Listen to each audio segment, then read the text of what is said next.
Indonesia saat ini masih berjuang untuk melawan virus COVID-19. Angka kasus positif masih terus naik. Hal inilah yang membuat pemerintah gencar melakukan berbagai upaya, salah satunya terkait pengadaan vaksin dan obat COVID-19.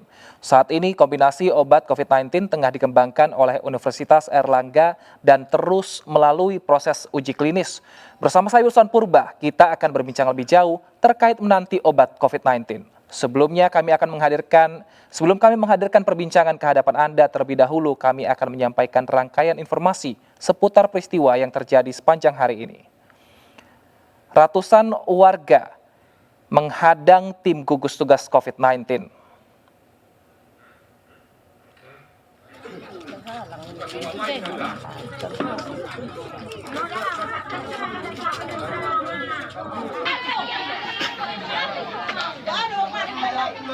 Inilah kondisi di mana warga menolak saat petugas hendak menjemput seorang pasien yang dikabarkan terkonfirmasi positif COVID-19. Warga berasumsi bahwa pasien tidak benar terkonfirmasi positif. Warga beralasan pasien berusia 66 tahun telah lama menderita sakit dan sakitnya akibat usia.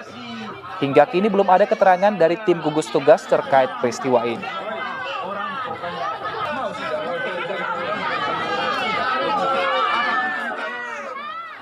10 santri di Pondok Pesantren Tafidz Ihsan Pratama di Kecamatan Sukamulya, Kabupaten Tangerang, Banten positif COVID-19 usai menjalani tes swab. Tak hanya itu, 160 santri reaktif usai menjalani rapid test massal. Pondok pesantren ditutup selama 14 hari untuk keperluan tracing dan sterilisasi. Dari hasil tracing sementara yang dilakukan Dinas Kesehatan Kabupaten Tangerang, para santri terpapar dan dari luar pondok pesantren. Para santri yang dinyatakan reaktif maupun positif COVID-19 menjalani isolasi mandiri. Sementara pondok pesantren ditutup selama 14 hari untuk keperluan tracing dan sterilisasi. Kegiatan belajar di pondok pesantren tetap dilakukan dengan menggunakan sistem daring.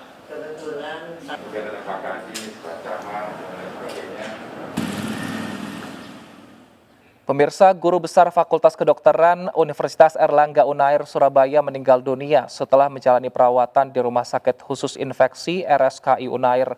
Almarhum Guru Besar yang meninggal diduga terpapar COVID-19 ini mendapat penghormatan terakhir dari rekan seprofesi.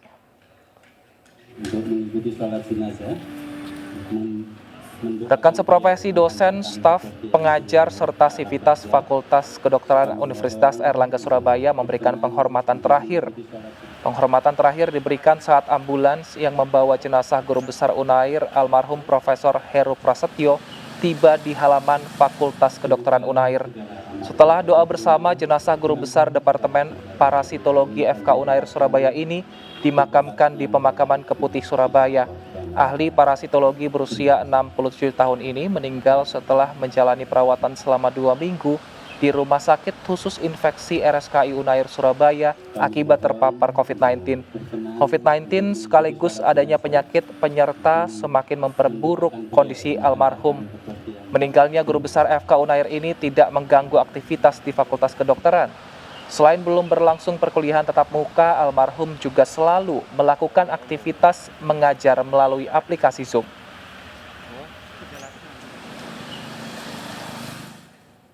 Presiden Joko Widodo meminta jajaran untuk mempersiapkan hal mengenai vaksin COVID-19 secara matang. Presiden meminta Menteri Kesehatan mengurus vaksin gratis untuk rakyat miskin dan Menteri BUMN mengurus vaksin yang berbayar. Presiden Jokowi meminta persiapan hingga implementasi terkait vaksin COVID-19 dilakukan secara matang dan tidak tergesa-gesa.